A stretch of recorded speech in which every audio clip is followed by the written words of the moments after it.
Hi crafty peeps, it's Kat. Today I have a super fun holiday card to share with you. We'll do plenty of ink blending and embossing today, but the fun part is that the main element of the card is gonna move.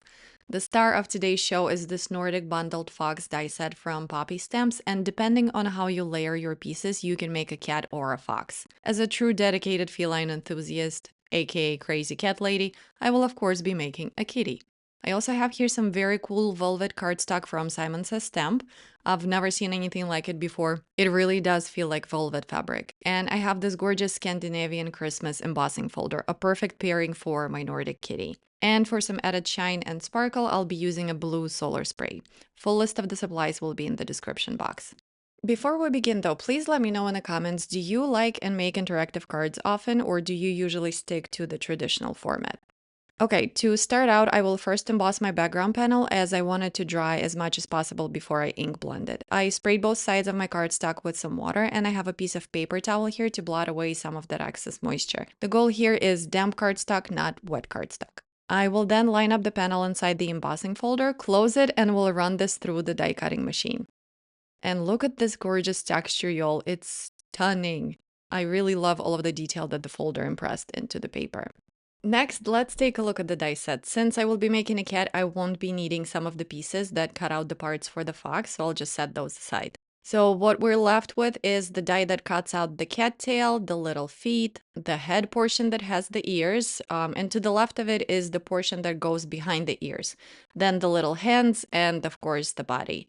Then there's also a foxtail here, but we won't be using that. And of course the piece that cuts out the adorable little claws. Okay, so I have all of my pieces cut out. For the cat itself, I cut it once from light gray cardstock and once from plain white. I will use those white die cuts for layering to make the kitty sturdier. And the clothes pieces I cut out in 2 shades of blue from that velvet cardstock and once from plain white. This velvet cardstock is pretty thin, so you definitely need to layer it on top of something. Pieces I'm not using, I will just set aside. Before the actual assembly, I like to put my die cuts together without the glue first to get an idea of how they all come together. It's like a puzzle. I find it pretty useful when it's a new set I haven't used before. This way, I hopefully won't have any surprises when I start gluing it all together. So here the head pieces will go behind the main body along with the little feet.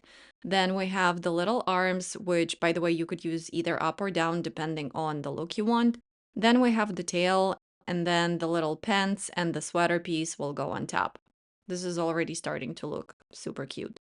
And if you noticed, I'm using the white pop-out pieces for the ears portion that will eventually be pink.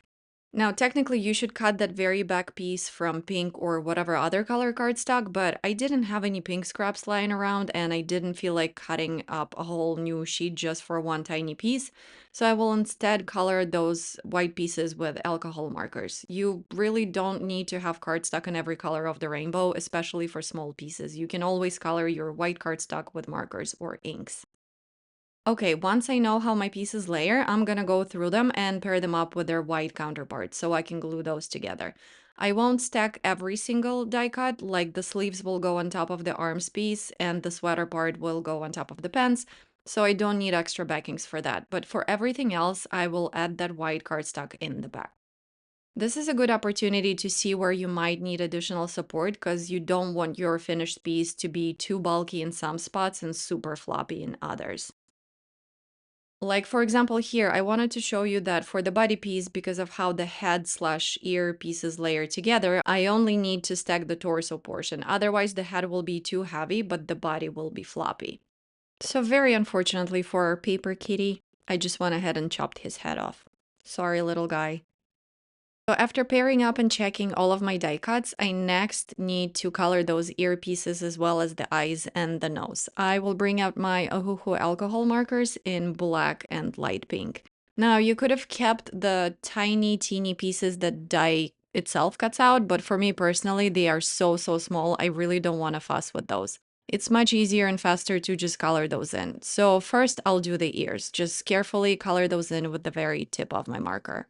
Then on a headpiece that has the ear holes, the dye makes the etchings where the eyes and the nose should be. You can't really see this on camera, but it's there.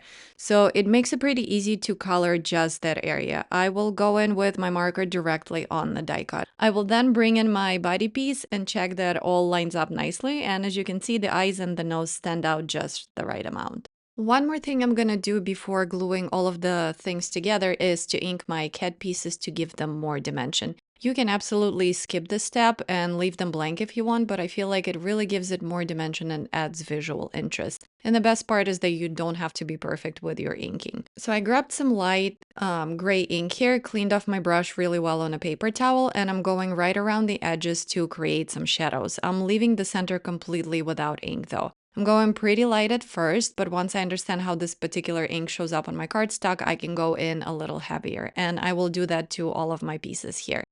I honestly shouldn't have bothered with inking the white die cuts, but for some reason I was really adamant that day on not having any white edges, so I inked those white pieces too. Again, all of this is completely optional. I will then quickly layer all my pieces together to make sure it all looks nice. I feel like inking the die cuts makes it more lifelike. And at this point, I'll also do any checks and add more ink where and if I need it. Then I'll glue all my pieces together, and I won't really show this part as you've already seen how the dies layer together, so I don't want to bore you by repeating this again. But here's my near completed piece. The last part to go on is the scarf, which I popped up on some tiny foam squares for more dimension. So I'm sliding that last scarf piece just underneath there. And look how adorable this little kitty is in his cute little kitty clothes.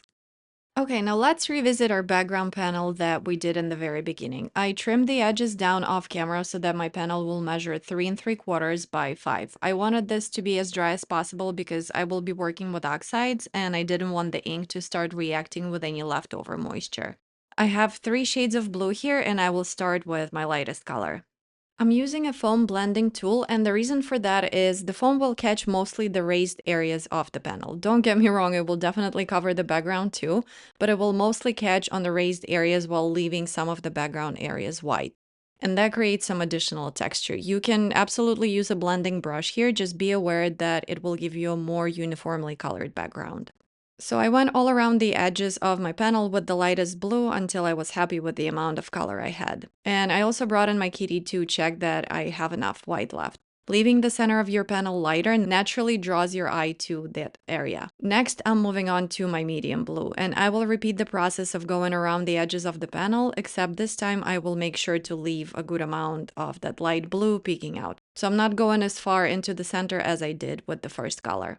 Basically, all I'm doing is gradually darkening the edges of my panel. You could technically do this with only 2 colors, but I wanted a really smooth transition, so that's why I'm using 3.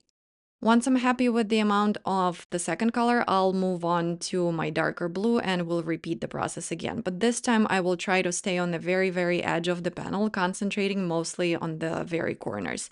So in the end, I will end up with pretty dark corners and a very light center, and this will create a nice focal point for my card.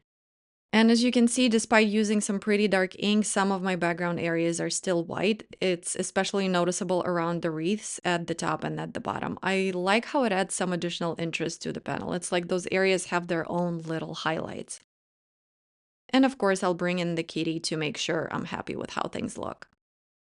I do want to add some shine and sparkle here, so I'll bring out the solar spray. It's this iridescent liquid with mica in it, and it gives the most gorgeous shine, especially if you use it on dark or black cardstock. You do need to shake it before each use, like your life depends on it. You want to make sure all of those sparkly mica particles are well incorporated into the liquid. I sprayed my panel from about 4 or 5 inches high, and guys, the camera really doesn't do it any justice. It is absolutely stunning in real life, and camera barely picks it up, unfortunately. And as it dries, that shine will intensify even more. To take this panel one step further, I will also add some snow here. For that, I will just use some regular white acrylic paint. You can get this at any craft store and it's very affordable.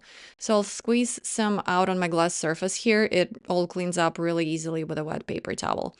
And then I'll add some water from my spray bottle. If you feel like you've added too much water, just sop some of that up with the corner of a paper towel. It's always easier to add stuff than to take it away.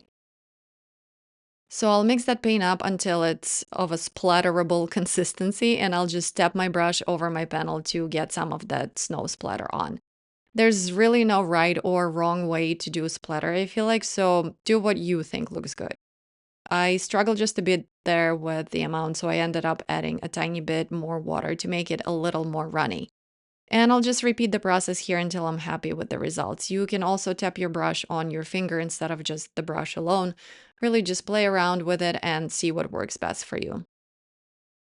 I left this panel to dry overnight, and here's the result. I really, really wish the camera would capture this because it's so, so pretty. It's honestly a shame you can't see all of that sparkle on camera.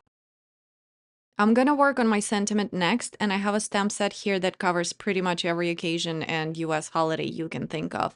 This is a New Year's card, so I'm going with Happy New Year. If you're just getting into card making, this type of a stamp set with a bunch of general sentiments could be a good investment because it will pretty much cover all of your bases for every type of celebration. So I got my MISTI out and a piece of plain white cardstock. I will bring out my inked panel to make sure my sentiments are the right size and will fit before I stamp. I initially thought I was gonna fussy cut them since the set doesn't come with dies. That didn't really work out for me, and you'll see why in just a bit. I will be heat embossing these with a sparkly embossing powder, but the powder itself is clear and just has added glitter. So I need some color underneath it if I want my sentiment to be visible and readable. I close my MISTI door to grab the stamps, and I will first condition them by just rubbing my finger on them real quick. You only need to do this the very first time you're using them to remove the manufacturing residue. I will then stamp the sentiments with my darkest blue. This is chipped sapphire, the same ink I used on my background panel. I will stamp it a couple of times to get a nice saturation, and will then clean my stamps really well from the blue ink, and will stamp it again but with clear embossing ink on top. You can emboss with X sides, and I've done that before, but results are not always guaranteed, so I didn't want to take any chances here. After I'm done with the inking, I will sprinkle my embossing powder on top and will heat set this with my heat gun to lock that embossing powder in place. While I'm doing all that stamping, I wanted to ask you something. Can you let me know in the comments where you're watching from and what winter holidays you usually celebrate? I'm making a New Year's card here, but I bet some people watching from the US might look at this and wonder why this doesn't look like your typical New Year's card with, I don't know, champagne glasses or fireworks, for example. Well, if my accent hasn't given me away yet, I'm not originally from the US. I was born in Russia, and also this card was a special order for my brother. In Mother Russia, we usually celebrate Christmas in January. It's got something to do with the different religious calendars. So, since New Year precedes Christmas for us, it's usually the biggest winter holiday of the year. We go all out and give gifts on New Year's instead of Christmas. Basically, the New Year's Eve to a Ruski is what Christmas is to most of the American folks. That's why this card is so Christmassy looking, but my brother was just really adamant that he wanted a New Year's card to give to someone special. I've been living in the States for the past 20 years, and I celebrate both Christmases and, of course, the New Year's too. And I was just curious, what about you guys? Let me know down below. Here I'm just finishing up with the embossing powder, and I will melt it with my heat gun off camera. And here are my completed embossed sentiments. Okay, so as I've mentioned before, my original plan was to fussy cut the sentiments since the set doesn't have any dies. If you do decide to fussy cut things, I recommend getting spring assist scissors and cutting your piece to a more manageable size first. Then when you cut, rotate the cardstock, not the scissors. Guys, I'm really bad at fussy cutting, so let me just save you the pain of watching it and show you my cut sentiment. Those jagged, uneven edges was not the look I was going for, so I ended up redoing my heat embossing.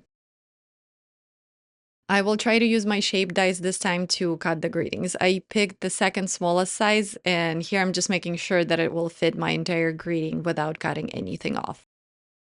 And I'll also use my T-square ruler just to be safe that I have that die straight. Then I'll tape it down and run it through the die cutting machine.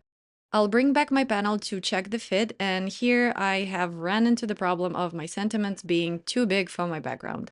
Like, this just feels too busy and like it's overwhelming the card. So to troubleshoot this, I went back to my stamp set and I pulled out a much smaller happy sentiment, and I will use that instead.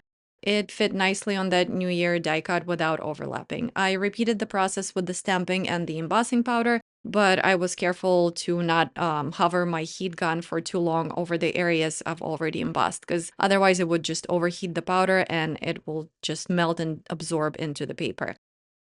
I did feel like that plain white die cut had too much contrast against the background though, so I'll just ink it up a little bit so that it ties in better with my panel. I'm using the same light blue I used on the background, and I just have a smaller blending brush here, and I'll go around the very edges of the die cut to give it just a bit of coloring. I'm not covering the entire piece with ink, I just want to tone it down a little so that it stands out a tiny bit less. I will check it against my panel again, and as you will see, it's looking a bit more cohesive now. Okay, it's time for assembly. I have an already scored 4¼ by 5½ blue card base, and on the inside I glued a white panel, and I made a loop with my tape with adhesive facing out to keep the card base shut while I glue all of my elements. I will use a white mat for my colored background for that framed look. My mat is cut to 4 by 5¼ and my colorful background is 3¾ by 5. I will first glue the background to the mat, and I will use a ton of glue here. My inked piece is really textured from the embossing folder, so I really need to make sure it doesn't accidentally peel off. Because I have so much glue on a panel, it will actually make it pretty easy to just kind of slide it around and center it on my white mat. So I'll just make sure that my border is all even around all sides, and I will press it down with my finger really, really hard to adhere. And then I'll put something heavy on top of the panel while it dries, and this is just my trusty case full of wax seals. While all of that is drying, I will attach my moving element to my kitty. I'm using an action wobbler, and it's basically a plastic spring with adhesive on both ends. And this is the device that will allow our kitty to wobble and move. So I first need to figure out the right position for it on the kitty. So I just laid down my wobbler flat and I put my kitty right on top, trying to make sure it's balanced. I'm not gluing anything just yet, just getting the positioning right. One thing about action wobblers is that if you don't get them balanced, your die cut can look a little lopsided. So now I can see that I need to attach it right underneath that pink circle that we colored with a marker earlier. Next, I'll remove only one backer to expose the adhesive and we'll attach it to the cat. And I will press it down really, really hard to make sure that adhesive grabs onto the paper. And I'll also kind of go around and press it down even harder. Now that that's done, I'll glue my matted piece to my card base, and this time I won't need as much glue, but I'll still use quite a bit. I'm an over it here. I'll line it up the best I can while making sure that my border is even on all sides. Liquid glue usually gives you plenty of slip, so you can slide your panel into place pretty easily. I will then press it all down and will put my heavy case back on top. While I'm waiting for it to dry, I will attach some foam squares to the back of my sentiment. I have already added another blank piece to the back of it to make it a little sturdier. And I want the sentiment to have a bit of separation from the background. I'm ready to finally put it all together, but before I start attaching all of my pieces, I will just do one final dry run. I will then remove the backing from that other side of the action wobbler, and I will do my best to center the kitty on my card. It's easier to center things when you're standing up because it gives you a bird's eye view. Once I'm happy with the position, I will press it down really, really hard again to make sure that adhesive grabs onto the paper.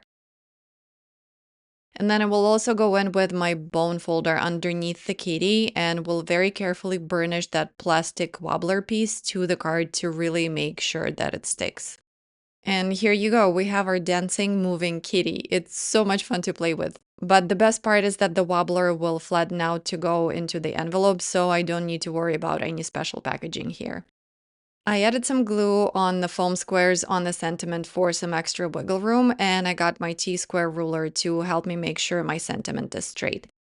Because I added that glue, the foam squares won't stick to the paper straight away, and I can pretty easily move my sentiment around until I'm happy with the position. And I'll press it all down to adhere. Here we just have some finishing touches left. I will go ahead and stamp the back of the card with my stamp. And here you have it, a super fun card with a moving kitty. I honestly couldn't stop playing with it after I was done filming. I hope you enjoyed this video as much as I enjoyed making this card. Please don't forget to comment, like, and subscribe, and I'll catch you guys in the next video. Bye!